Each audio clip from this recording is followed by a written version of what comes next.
আল্লাহ রাব্বুল আলামিন বলেন, ওয়ামা মিন দাব্বাতিন ফিল আরদি ইল্লা আলাল্লাহি রিজকুহা।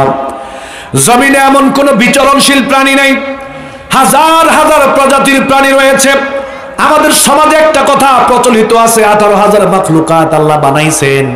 এই কথা সত্য নয়, কোরআন হাদিসের কোথাও নাই আল্লাহ তাআলা 18,000 মাখলুকাত বানাইছেন। কত হাজার প্রজাতির মাখলুকাত আল্লাহ রাব্বুল আলামিন বানিয়েছেন, এটা আল্লাহ তাআলা ছাড়া দুনিয়ার আর কেউ জানে না, কেউ জানে না। কত হাজার প্রজাতির মাখলুকাত আল্লাহ তাআলা বানাইছেন। আল্লাহ রাব্বুল আলামিন দুনিয়াতে যত মাখলুকাত সৃষ্টি করেছেন, প্রাণী জগৎ সৃষ্টি করেছেন, আল্লাহ রাব্বুল আলামিনের বক্তব্য হলো প্রতিটা মুহূর্তে, সেকেন্ডে, কিয়ামত পর্যন্ত যত রিজিকের প্রয়োজন হবে, খাবার দাবারের প্রয়োজন হবে, তোমাদের সমস্ত রিজিকের দায়িত্বটা আমি আল্লাহ রাব্বুল আলামিন আমার কাঁধে তুলে নিয়েছি। সুবহানাল্লাহ। কম আল্লাহ তাআলা সৃষ্টি করেছেন, আবার রিজিকের দায়িত্বটা আল্লাহ রাব্বুল আলামিন আল্লাহর দায়িত্বে রেখে দিয়েছেন, উঠিয়ে নিয়েছেন। দেখেন, আমাদের সমাজের মানুষ রিজিক দাতা আল্লাহ, এটা সবাই বিশ্বাস করে, ঈমানও রাখে, কিন্তু আবার এই ঈমানের পাশাপাশি আবার বেঈমানিও করে। কেমনে বেঈমানি করে দেখেন। এক বেচারা, এটা বোঝানোর জন্য বলতেছি, উদাহরণস্বরূপ, ঘটে নাই। এক বেচারা মসজিদে বসে খুব কান্নাকাটি করতেছে, আল্লাহর কাছে দোয়া করতেছে, কান্নাকাটি করতেছে। দোয়া শেষ করলো, আমি পাশে গেলাম, গিয়ে বললাম যে ভাইজান, আপনার কি কোনো বিপদ, কোনো সমস্যা, কি হয়েছে আপনার আমাকে বলেন, খুব কান্নাকাটি করতেছেন, একটু বলেন না, কোনো অসুবিধা কিনা, দেখি আপনার কোনো উপকার করতে পারি কিনা। ওই লোকটা বললো যে হুজুর, ঢাকা ইউনিভার্সিটি থেকে অনার্স করে, মাস্টার্স করে, রেজাল্টের মান অনেক ভালো, সেখান থেকে বের হলাম, আজকে 6-7 বছর যাবত বেকার ঘুরতেছি, আমার কোনো চাকরি বাকরি হচ্ছে না। ওইদিকে আমার বাবা মা, আমার স্ত্রী সন্তান নিয়ে খুব কষ্টে আছি। আল্লাহ তাআলা কবে যে আমাকে একটা চাকরির ব্যবস্থা করে দেবে, এই জন্য আল্লাহর কাছে একটু দোয়া করলাম, হুজুর আপনি একটু দোয়া কইরেন আল্লাহ যেন আমার একটা চাকরির ব্যবস্থা করে দেয়। তাহলে এই লোকটা এখনো বিশ্বাস করে চাকরি দেওয়ার মালিককে। কোন সময় চাকরি দেওয়ার মালিককে? আল্লাহ তাআলা। এখনো সে বিশ্বাস করে, আল্লাহর কাছে চাকরি চাইছে এবং বলছে যাতে দোয়া করি আল্লাহ যেন ওরে চাকরি দেয়। তা আমি কইলাম অসুবিধা নাই, চলেন আপনাকে এক জায়গায় নিয়ে যাব, চাকরির ব্যবস্থা হয়ে যাবে। এক জায়গায় নিয়ে গেলাম, এক দরবারে, কইলাম দেখেন তো, এত যোগ্যতা সম্পন্ন একটা ছেলে, কোনো চাকরি বাকরি হচ্ছে না, একটা চাকরির ব্যবস্থা করেন। তিনি উপর থেকে একটা লাল সুতা বাইর করলেন, অথবা একটা হলুদ সুতা বাইর করলেন, অথবা একটা তাবিজ বাইর করলেন, অথবা একটা পাথরের আংটি বের করলেন, অথবা একটা অষ্টধাতুর আংটি বের করলেন। বের করে ওরে বললেন যে হাতের মধ্যে লাল সুতা বাঁধ, অথবা হলুদ সুতা বাঁধ, অথবা পাথরের আংটি পর, অথবা অষ্টধাতুর আংটি পর, তাবিজটা হাতে পর, আর টেনশন করবি না, বাড়িতে চলে যা, চাকরি হয়ে যাবে ইনশাআল্লাহ। ও বাড়িতে এসে মহা খুশি, বউকে বলতেছে আমার চাকরি ঠেকাই কে? আজকে এক দরবারে গেছিলাম, সেখান থেকে দিছে মাইরা, চাকরি হবে না মানে। এইবার বাড়িতে এসে লাল সুতা বললো, হলুদ সুতা বললো, হাতের মধ্যে আংটি বললো, হাতের মধ্যে তাবিজ বললো, অমুক দরবার থেকে দিছে, এইটা বললে তার চাকরি হবে। মসজিদে বসে চাকরির জন্য দোয়া করছিল কার কাছে? কথা কন, কার কাছে? আল্লাহর কাছে দোয়া করেছিল। মসজিদে বসে বলেছিল লা ইলাহা ইল্লাল্লাহ, আল্লাহ ছাড়া আমাকে কেউ চাকরি দেওয়ার ক্ষমতা রাখে। আর যখনই সে হাতের মধ্যে লাল সুতা বললো, হলুদ সুতা বললো, চাকরি পাওয়ার আশায়, এখন আল্লাহর প্রতি তার বিশ্বাস আছে নাকি আল্লাহর সাথে সুতাকে সে শরীক বানাইলো? ও লাল সুতারে আল্লাহর সাথে শরীক বানাইলো। ও বিশ্বাস করে এই সুতা পড়লে তার চাকরি হবে, অথচ মসজিদে বসে বলছিল কুল হুয়াল্লাহু আহাদ। যিনি চাকরি দেন তিনি কয়জন? তিনি কয়জন? একজন। কিন্তু আপনি যখনই হাতের মধ্যে লাল সুতা বললেন চাকরি পাওয়ার আশায়, আপনার মসজিদের ঘোষণা বাতিল, আপনার ইল্লাল্লাহ, লা ইলাহা ইল্লাল্লাহ, এটা বাতিল। আপনি আল্লাহর সাথে শরীক করলেন। আল্লাহ নবী বললেন, তিরমিজি শরীফের হাদিস, লাউ আন্নাকুম তাতাওয়াক্কালুনা আলাল্লাহি হাক্কা তাওয়াক্কুলিহি লা রাযাকাকুম আও লা রুযিকতুম কামা ইয়ারযুকুত তায়রা তাগদু খিমাসান ওয়া তারুহু বিতানান। সত্যি যদি তোমরা আল্লাহ রাব্বুল আলামিনের প্রতি ভরসা করার মতো ভরসা করতে পারতে, একটা পাখি সকালবেলা খালি পেটে ঘর থেকে বের হয়ে যায়, তার কোনো ব্যবসা বাণিজ্য নাই, তার কোনো চাকরি বাকরি নাই, সে জানে না কোথায় তার রিজিক আছে, কোথায় তার খাবার আছে। সকালবেলা খালি পেটে ঘর থেকে বের হয়ে যায়, সারাটা দিন আল্লাহ রাব্বুল আলামিন পাখিটাকে পেট ভরে খাওয়ান। আবার যখন সন্ধ্যাবেলায় পাখিটা বাড়ির মধ্যে ফিরে আসে, আল্লাহ তাআলা পাখির মুখে করে আবার খাবার দিয়ে দেন। সুবহানাল্লাহ। কম তোমরা যদি আল্লাহর উপরে ভরসা করার মতো ভরসা করতে পারতা, তাহলে এই যে পাখিকে আল্লাহ তাআলা যেভাবে রিজিকের ব্যবস্থা করে দিয়েছেন, তোমাদেরকেও আল্লাহ তাআলা ঠিক তদ্রূপ রিজিকের ব্যবস্থা করে দিতেন। কোন সুবহানাল্লাহ। সমস্যা হলো আমরা আল্লাহর উপরে ভরসা করার মতো ভরসা করতে পারি না, আমরা আল্লাহর সাথে শরীক করে ফেলি, খুব দ্রুত শরীক করে ফেলি। এক বেচারা ধরেন না এরকমই বিয়ে করেছে, 10-12 বছর হয়েছে, কোনো বাচ্চা কাচ্চা হয় না, কোনো বাচ্চা কাচ্চা হয় না। দেখা হলো কি ব্যাপার ভাইজান, সংসারের কি অবস্থা? কয় হুজুর বিয়ে করলাম 10-12 বছর হয়ে গেল, এখনো কোনো বাচ্চা কাচ্চা হচ্ছে না। আল্লাহ যে কবে আমার একটা বাচ্চা কাচ্চা দিবে, হুজুর একটু দোয়া করেন, আল্লাহ যেন আমার একটা বাচ্চা কাচ্চা দান করেন। তাহলে সে এখনো জানে, এখনো বিশ্বাস করে বাচ্চা কাচ্চা দেয় কে? কম দেয় কে? আল্লাহ তাআলা দেয়। বাচ্চা কাচ্চা দেওয়ার ক্ষমতা আল্লাহ তাআলার। কুল হুয়াল্লাহু আহাদ। হে রাসূল আপনি বলুন, তিনি বাচ্চা কাচ্চা দেন তিনি একজন, লা ইলাহা ইল্লাল্লাহ। আল্লাহ ছাড়া বাচ্চা কাচ্চা দেওয়ার ক্ষমতা দুনিয়াতে কারোরই নেই। অথচ আমাদের সমাজে দেখেন, সন্তান পাওয়ার জন্য গিয়ে কবরে সেজদা মারতেছে, সন্তান পাওয়ার জন্য গিয়ে মাজারে সন্তান যাচ্ছে, সন্তান পাওয়ার জন্য কবরে মাজারে গরু ছাগল মান্নত করতেছে, সন্তান পাওয়ার জন্য হাতে লাল সুতা পড়তেছে, হাতে হলুদ সুতা পড়তেছে, হাতে তাবিজ পড়তেছে, হাতে পাথর আংটি পড়তেছে সন্তান পাওয়ার আশায়। অথচ বলতেছে লা ইলাহা ইল্লাল্লাহ। আল্লাহ বলতেছে আমি আল্লাহ ছাড়া সন্তান দেওয়ার ক্ষমতা কারোরই নেই। একদিকে বলতেছি লা ইলাহা ইল্লাল্লাহ, আরেকদিকে সন্তান পাওয়ার আশায় আল্লাহ তাআলার সাথে শরীক করতেছি। নাউযুবিল্লাহি মিন যালিক। আল্লাহ রাব্বুল আলামিন সূরা শূরার মধ্যে বললেন, লিল্লাহি মুলকুস সামাওয়াতি ওয়াল আরদ ইয়াখলুকু মা ইয়াশাউ ইয়াহাবু লিমান ইয়াশাউ ইনাসা ওয়া ইয়াহাবু লিমান ইয়াশাউ যুকুর আও ইউযাওয়িজুহুম যুকরানা ওয়া ইনাসা ওয়া ইয়াজআলু মান ইয়াশাউ আকিমা। আল্লাহ রাব্বুল আলামিন বললেন, আসমান এবং জমিনের যত ক্ষমতা রয়েছে সমস্ত ক্ষমতার মালিক আমি আল্লাহ রাব্বুল আলামিন। আসমান এবং জমিনের সমস্ত মালিকানা আমি আল্লাহর হাতে। আমি আল্লাহ রাব্বুল আলামিন যাকে ইচ্ছা করি তাকে পুত্র সন্তান দান করি, যাকে ইচ্ছা করি তাকে কন্যা সন্তান দান করি, আবার যাকে ইচ্ছা করি তাকে পুত্র সন্তান দান করি, কন্যাও দান করি, আবার যাকে ইচ্ছা করি তাকে পুত্র দেই না, কন্যাও দেই না। আমি আল্লাহ রাব্বুল আলামিন ওই মহিলাকে বান্দা বানিয়ে রাখি। ইচ্ছাটা কার? কোন ইচ্ছাটা কার? আল্লাহ তাআলার। আল্লাহ বলতেছে আসমান এবং জমিনের সমস্ত ক্ষমতা আমি আল্লাহ রাব্বুল আলামিনের হাতে। আমি আল্লাহ তাআলা যাকে ইচ্ছে করি ওরে পুত্র সন্তান দেই, আমি আল্লাহ তাআলা যাকে ইচ্ছে করি ওরে কন্যা সন্তান দেই, আমি আল্লাহ তাআলা যাকে ইচ্ছে করি ওরে পুত্র দেই, ওরে কন্যাও দেই। আবার আমি আল্লাহ তাআলা যাকে ইচ্ছে করি তাকে পুত্র দেই না, কন্যাও দেই না, ওই মহিলাকে আমি আল্লাহ তাআলা বান্দা বানিয়ে রাখি। কুল হুয়াল্লাহু আহাদ। হে রাসূল আপনি বলেন আল্লাহ তাআলা এক, আল্লাহ তাআলা একক, আল্লাহ তাআলা একজন। লা ইলাহা ইল্লাল্লাহ। আল্লাহর সমকক্ষ আর কেউ নেই। আল্লাহ ছাড়া সত্য কোনো ইলাহ নাই, সত্য কোনো মাবুদ নাই। আল্লাহ ছাড়া সন্তান দেওয়ার কেউ মালিক নাই, সন্তান দাতা আর কেউ নাই। এই ক্ষমতাটা শুধুমাত্র আল্লাহ রাব্বুল আলামিনের। কিন্তু মানুষ একদিকে বলতেছে লা ইলাহা ইল্লাল্লাহ, একদিকে বলতেছে আশহাদু আল্লা ইলাহা ইল্লাল্লাহ, আবার সন্তান পাওয়ার আশায় গিয়ে দেখেন সমানে আল্লাহর সাথে শরীক করতেছে।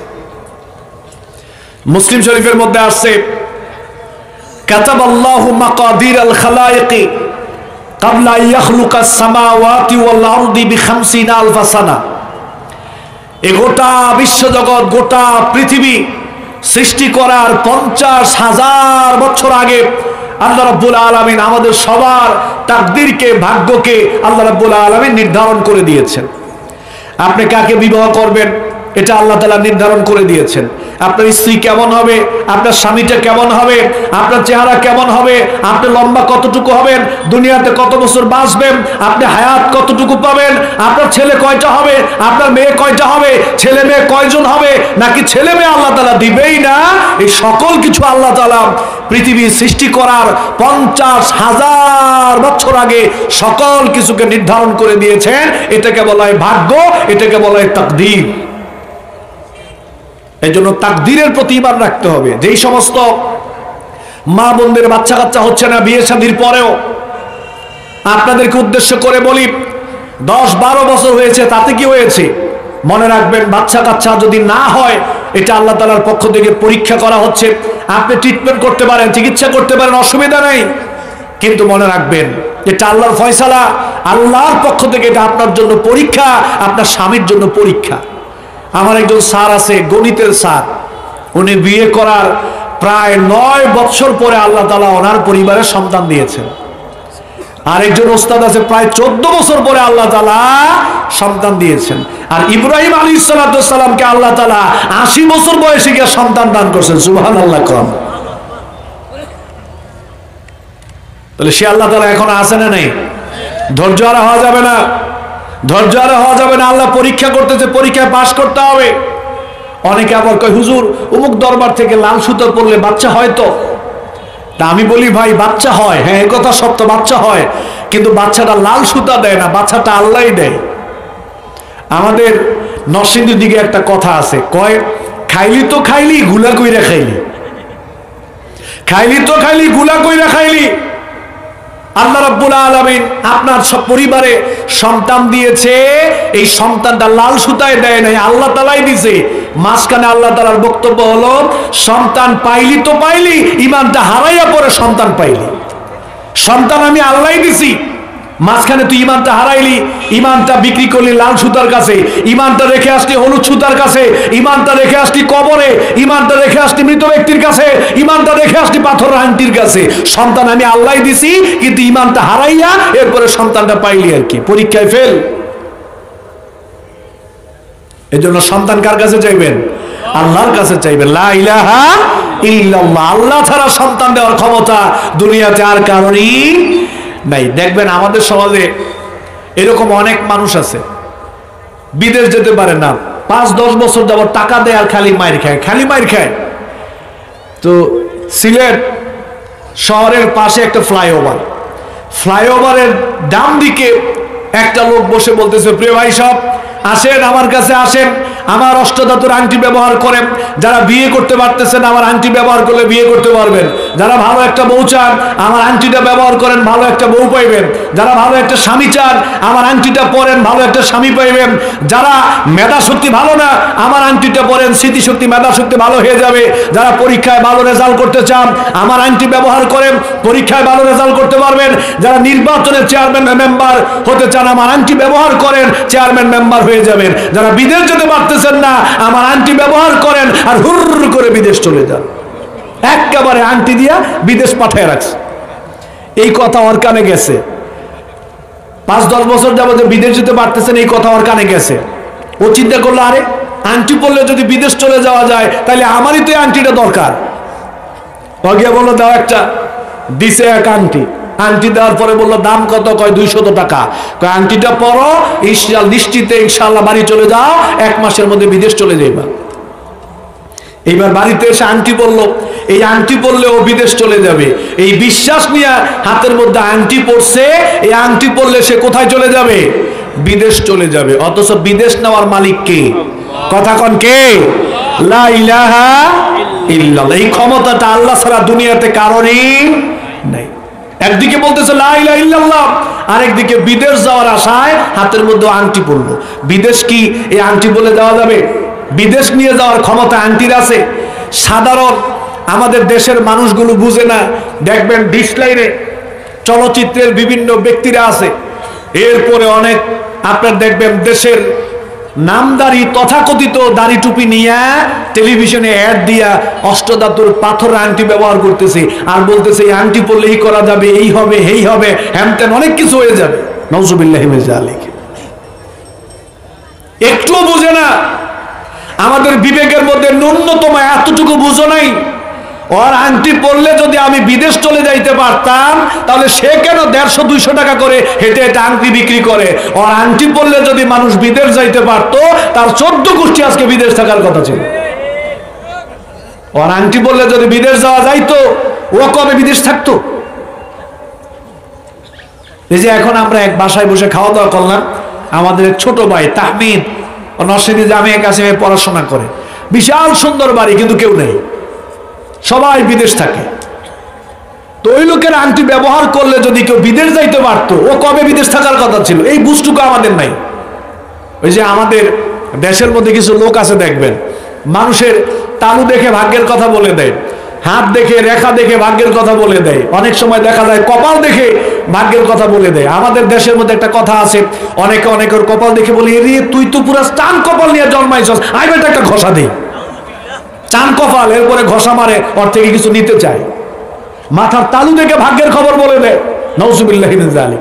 এরপরে টিয়া পাখি তো আছেই, চিঠি ব্যবহারের মাধ্যমে নাকি ভাগ্যের খবর বলে দেয়। তো এক বেচারা গণক, ও নাকি মানুষের ভাগ্যের খবর বলতে পারে। গল্প বোঝানোর জন্য বলি, এ ধরেন যে সিলেটে এক ক্ষেত খামার দিয়ে খুব তড়িঘড়ি করে যাচ্ছে, এক কৃষকের সাথে দেখা, বললো এই বেটা কই যাস, এত তাড়াহুড়া করে কোথায় যাও তুমি? বললো এখন কথা বলার টাইম নেই, আমি গণক, আমি মানুষের ভাগ্যের খবর বলে দেই। সিলেটে হাজার হাজার মানুষ অবস্থান করতেছে, ওদের ভাগ্যের খবর আমার বলতে হবে। আগামীকাল তার পরের দিন তাদের ভাগ্যে কি হবে না হবে এটা আমি জানাতে যাচ্ছি, তোমার সাথে কথা কর টাইম নেই। এই কথা কইছে পরে কৃষকের মেজাজ খারাপ, হাতের মধ্যে এক লাঠি নিয়ে শুরু করছে তারা আচ্ছা দলে মায়ের, মারতে মারতে আধা ওরা কইরা এবার কয় যা। সোজা হইয়া দাঁড়ায়, আপনি আমার মারলেন কেন? আপনি আমার মারলেন কেন? কয় মারলাম এই কারণে, দেখলাম তুই আসলে মানুষের ভাগ্যের খবর জানোস কিনা। কয় কি বুঝলেন? কয় যে না, তুই মানুষের ভাগ্যের খবর জানোস না। কয় বুঝলেন কেমনে? করে গাধার করে গাধা, তুই সত্যি যদি মানুষের ভাগ্যের খবর জানতি, বলতে পারতি, তাহলে গতকালকেই তোর জানার কথা ছিল, এই দিক দিয়ে আসলে আমার হাতে তোর কপালে মাইর আছে, ঠিক কিনা? তো গতকালকেই জানার কথা, তুমি তোমার নিজের আগামীকালকের খবর জানো না, তুমি হাজার হাজার মানুষের আগামীকালকের খবর বলবা। নাউজুবিল্লাহি মিন যালিক, লা ইলাহা, এই ক্ষমতাটা আল্লাহ ছাড়া কারোরই নাই, আল্লাহর হাতে। আমাদের আজ থেকে প্রায় 6 বছর আগে ময়মনসিংহে মাহফিল করে কিশোরগঞ্জ যখন গেলাম, তখন আমাদের একটা ভাড়া গাড়ি ছিল, ড্রাইভার ভাই হঠাৎ করে গাড়িটা ব্রেক ধরছে। তা আমি বললাম, ভাই গাড়ি ব্রেক ধরলেন কেন? কয় হুজুর সামনে দিয়ে সাদা বিড়াল গেছে। তো আমি বললাম, সামনে দিয়ে সাদা বিড়াল গেছে, আপনার সমস্যা কি? কয় হুজুর আপনি জানেন না, সামনে দিয়ে যদি সাদা বিড়াল যায় তাহলে বুঝতে হবে যে সামনে বিপদ আছে, এটা বিপদ সংকেত। বিড়াল সামনে দিয়ে গিয়া বুঝাইছে যে সামনে বিপদ আছে। তাই আমি বললাম, এখন কি করতে হইব? কয় পিছনে নিয়ে যদি আবার সামনে দেই তাহলে বিপদ থাকলেও চলে যাবে। তাই আমি বললাম, বাহ দারুণ সিস্টেম তো, তাহলে তো আল্লাহর দরকারই নেই। বিড়াল সামনে দিয়া গেলে যদি বোঝা যায় বিপদ আছে, আর গাড়ি পিছনে নিয়ে যদি সামনের দিকে নিলে বিপদ চলে যায়, আল্লাহর দরকার আছে? নাউজুবিল্লাহি মিন যালিক। আমাদের সমাজে আরো কত ধরনের এরকম কুসংস্কার কুসংস্কৃতি চলে। স্বামী বললো যে বিবি আমার এক গ্লাস পানি দাও, অফিসে যাবে একেবারে রেডি, শুধু দরজা থেকে বের হবে, এক গ্লাস পানি যেই স্ত্রী দিতে গেল, স্বামী ধরতে গেছে, হাত থেকে গ্লাসটা পড়ে ভেঙে গেছে। মহিলার এইবার বলতেছে, ইন্না লিল্লাহ, আমার তো ভয় হচ্ছে, আপনি আজকে অফিসে যাবেন না, নিশ্চিত কোনো বিপদ আপদ হইতে পারে, নিশ্চিত কোনো ধরনের সমস্যা হইতে পারে, আজকে আপনি অফিসে যাবেন না, না হলে এই টাইমে গ্লাস ভাঙবে কেন? এই টাইমে হাত থেকে গ্লাস পড়ছে কেন? এটা বলে বিপদ সংকেত। এটা কি সংকেত? এটা বলে বিপদ সংকেত। নাউজুবিল্লাহি মিন যালিক। ওয়া ইয়ামসাসকাল্লাহু বিদুররিন ফালা কাশিফা লাহু, আল্লাহ তাআলা বলছে, রাসূল, আল্লাহ যদি আপনাকে কোনো অকল্যাণে ফেলতে চান, এই অকল্যাণ থেকে বাঁচানোর ক্ষমতা দুনিয়াতে কারোরই নাই। আবার আল্লাহ যদি আপনার কোনো কল্যাণ করতে চান, অকল্যাণ করার ক্ষমতা দুনিয়াতে কারোরই নাই। লা ইলাহা ইল্লাল্লাহ। কালেমাটাকে এভাবে জানতে হবে, কালেমাটাকে আমাদের এভাবে জানতে হবে। আমি এভাবে করে একটা পয়েন্ট আপনাদের সামনে রাখলাম, একটা দৃষ্টান্ত দিয়ে বুঝাইলাম যে কিভাবে করে কালেমাকে জানতে হবে, বুঝতে হবে। এবার একটু আপনারা আমার দিকে তাকান। আপনারা আবু জাহেলের নাম শুনছেন না? শুনছেন কিনা? আবু জাহেল মুহাম্মদ সাল্লাল্লাহু আলাইহি ওয়াসাল্লামের সময়ে কাফেরদের প্রধান লিডার ছিল আবু জাহাল। আমি আপনাদেরকে এখন কিছু প্রশ্ন করব, দেখবেন আবু জাহালের সাথে আমাদের উত্তরগুলো মিলে কিনা। আমি আপনাদেরকে জিজ্ঞাসা করি, আমাদেরকে কে বানাইছে? কোন সবাই কোন কে বানাইছে? আমাদের স্রষ্টা কে? আল্লাহ রাব্বুল আলামিন। আপনারা প্রথম প্রশ্নে 10 মার্ক পাইলেন। এই যে প্রথম প্রশ্ন করলাম, উত্তর দিয়েছেন, উত্তর সঠিক, 10 মার্ক পাইছেন। এবার আসেন আবু জাহেলকে আমরা একটু জিজ্ঞাসা করি। আবু জাহেল তো কাফের ছিল, মুশরিক ছিল, ও চিরস্থায়ী জাহান্নামী। আবু জাহেলকে আমরা জিজ্ঞেস করি। আল্লাহ তাআলা বললেন, ওয়ালা ইন সালতাহুম মান খালাকাহুম। আবু জাহেল, তুমি তো 307টা মূর্তির পূজা করো, আচ্ছা বলো তো তোমাদেরকে কে বানাইছে? মূর্তি বানাইছে না আল্লাহ বানাইছে? আবু জাহেল উত্তর দিল, আমরা 307টা মূর্তির পূজা করি, এ কথা সত্য, তবে আমাদেরকে বানাইছেন আল্লাহ। সুবহানাল্লাহ। তাহলে আমাদের উত্তরের সাথে আবু জাহেলের উত্তরের মিল আছে না নাই? তাহলে আমরা 10 মার্ক পাইলাম, আবু জাহেল 10 মার্ক পাইলো, প্রথম প্রশ্নে সমান সমান। দ্বিতীয় প্রশ্ন আবার আপনাদেরকে করি, আসমান জমিন কে বানাইছে? আল্লাহ বানাইছে। এবার আমরা আবু জাহেলকে প্রশ্ন করি, যে দেখি সে কি উত্তর দেয়। কোরআন বলতেছে, ওয়ালা ইন সালতাহুম মান খালাকাস সামাওয়াতি ওয়াল আরদ। আবু জাহেল, তুমি তো 307টা মূর্তির পূজা করো, আচ্ছা আসমান জমিন কে বানাইছে বলো। আবু জাহেল উত্তর দিল, আমরা 307টা মূর্তির পূজা করি, এ কথা সত্য, তবে আসমান জমিন আল্লাহ বানাইছে। সুবহানাল্লাহ। আসমান জমিন আল্লাহ বানাইছে। দ্বিতীয় প্রশ্ন আমরা 10, আবু জাহেল 10, 10 10 20 মার্ক সমান সমান। তৃতীয় প্রশ্ন, চন্দ্র সূর্য কে বানাইছে? আল্লাহ বানাইছে। আমরা আবু জাহেলকে জিজ্ঞেস করি, ওয়ালা ইন সালতাহুম মান খালাকাস সামাওয়াতি ওয়াল আরদ ওয়া সাখখারা শামসা ওয়াল কামার। আবু জাহেল, তুমি তো 307টা মূর্তির পূজা তোমরা করো, চন্দ্র সূর্য কে বানাইছে বলো। আবু জাহেলরা বলল, আসমান জমিন চন্দ্র সূর্য এগুলো মূর্তিরা বানাই নাই, আমরা মূর্তি পূজা করি, এ কথা সত্য, তবে আসমান জমিন চন্দ্র সূর্য এই সব কিছু আল্লাহ বানাইছে। সুবহানাল্লাহ। 3 নাম্বার প্রশ্নে আমরা সমান সমান 10 মার্ক করে 30 সমান সমান হলো। চতুর্থ প্রশ্ন, আসমান থেকে বৃষ্টি কে দেয়? কোন কে দেয়? জমিন থেকে ফসল কে দেয়? আল্লাহ তাআলা দেয়। ওয়ালা ইন সালতাহুম মান নাযালা মিনাস সামাই মান ফাহিয়া বিহিল আরদা মিন বাদি মাউতিহা। আবু জাহেলকে জিজ্ঞাসা করা হলো, তোমরা তো দেব দেবী মূর্তির পূজা করো, আসমান থেকে বৃষ্টি দেওয়ার মাধ্যমে মৃত জমিকে জীবিত করে এখান থেকে ফসল উৎপাদন করে কে বলো। কাফের মুশরিকরা উত্তর দিল, আমরা দেব দেবীর মূর্তির পূজা করি, এ কথা সত্য, তবে আসমান থেকে বৃষ্টিটা আল্লাহ তাআলা দেন, জমিন থেকে ফসলটাও আল্লাহ তাআলা দেন। সুবহানাল্লাহ। 4টা প্রশ্ন করলাম, উত্তর সমান সমান, আমরাও 40, কাফের মুশরিকরাও 40। শেষ প্রশ্ন, এই যে আমাদের চোখ দিয়ে দেখতে পাচ্ছি, এই চোখ কে দিছে? কোন কে দিছে? এই যে কান দিয়ে শুনতে পাই, দিছে কে? হাত দিছে কে? পা দিছে কে? আল্লাহ রাব্বুল আলামিন। 10 পাইছেন। এবার আবু জাহেলকে জিজ্ঞেস করি, কুল মাইয়ারযুকুকুম মিনাস সামাই ওয়াল আরদি আম্মাই ইয়ামলিকুস সামআ ওয়াল আবসার। হে রাসূল, আপনি কাফের মুশরিকদেরকে জিজ্ঞাসা করেন, ওদের দৃষ্টি শক্তির মালিককে, কর্ণ শক্তির মালিককে একটু জিজ্ঞাসা করেন, দেখবেন তারা জবাব দিবেন, ফাসায়াকুলুন আল্লাহ, এই সমস্ত কিছুর মালিক হলেন আল্লাহ। সুবহানাল্লাহ। আবু জাহেলের উত্তর, কাফের মুশরিকরা বলেছে, আমরা দেব দেবী 307টা মূর্তির পূজা করি, এ কথা সত্য, তবে আমাদের কর্ণ শক্তি, দৃষ্টি শক্তি এগুলো আমাদের মূর্তিরা আমাদেরকে দেয় নাই, বরং এগুলো আল্লাহ তাআলা দিয়েছেন। সুবহানাল্লাহ। 5টা প্রশ্ন করলাম। এই 5টি প্রশ্নে আপনাদেরকে আমি যে প্রশ্ন করলাম, যে উত্তর আপনারা দিচ্ছেন, সেম এই প্রশ্ন আল্লাহ তাআলা কাফের মুশরিকদেরকে করছে, আবু জাহেলদেরকে করছে, ঠিক তারাও এই উত্তরটাই দিয়েছিল। এবার আপনারা বলেন তো, কাফের মুশরিকদেরকে আল্লাহ বিশ্বাস করতো না? কথা কন না কেন? আল্লাহ বিশ্বাস করতো কি না? অবশ্যই বিশ্বাস করতেন। আল্লাহ একজন আছে, আবু জাহেল এটা বিশ্বাস করতো। বিশ্বাস করার পরেও সে দেব দেবী মূর্তির পূজা করত। দেখেন, আবু জাহেল আদমের সন্তান, আমরাও আদমের সন্তান। আবু জাহেল আল্লাহর সৃষ্টি, আমরাও আল্লাহর সৃষ্টি। আবু জাহেল মানুষ, আমরাও মানুষ। আল্লাহ তাআলা সবার জন্য জান্নাত জাহান্নাম বানাইছেন। ওরা জাহান্নামে যাবে, আমরা জান্নাতে যাব। আসলে এতটা পার্থক্য কেন? সবাই তো একই বাপের সন্তান, একই মায়ের সন্তান। আল্লাহর প্রতি বিশ্বাস থাকার পরেও আবু জাহেল, কাফের মুশরিকরা, ওরা কেন কাফের, ওরা কেন মুশরিক, ওরা কেন জাহান্নামে যাবে? 1 নাম্বার কারণ, ওরা মুশরিক হওয়ার 1 নম্বর কারণ, জাহান্নামে যাওয়ার 1 নম্বর কারণ, ওরা আল্লাহ বিশ্বাস করার পরেও ওরা আবার আল্লাহর সাথে 307টা মূর্তিকে শরীক করত। ওদের দেব দেবী লাত মানাত ওজ্জা এগুলোকে তারা আবার আল্লাহর সাথে শরীক করত। ওরা বিভিন্ন মূর্তির কাছে গিয়ে প্রার্থনা করত, কোন মূর্তির কাছে গিয়ে সুস্থতা চাইত, অসুস্থ হলে গিয়ে সেখানে সুস্থতার জন্য দোয়া করত, কোন মূর্তির কাছে গিয়ে সন্তান চাইত, কোন মূর্তির কাছে গিয়ে ব্যবসায় বরকত চাইত, কোন মূর্তির কাছে গিয়ে বৃষ্টির জন্য প্রার্থনা করত, কোন মূর্তির কাছে গিয়ে ভালো একটা বউ চাইত। বিভিন্ন মূর্তির কাছে গিয়ে বিভিন্ন প্রার্থনা করার মাধ্যমে আল্লাহর সাথে ওরা শরীক করত। এবার একটু আমার দিকে আপনারা তাকান তো ভাই, সবাই তাকান। আবু জাহেলের সাথে আমাদের অনেক মিল আছে। আবু জাহেল বিভিন্ন প্রার্থনা করার জন্য আল্লাহ বিশ্বাস করার পরও তাদের বিভিন্ন চাওয়া পাওয়া তারা মূর্তির কাছে গিয়ে পেশ করত।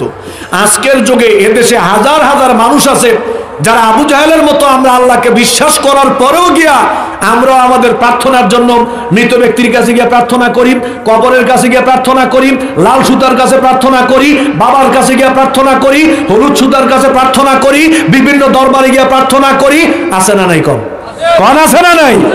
যেই বিশ্বাস নিয়ে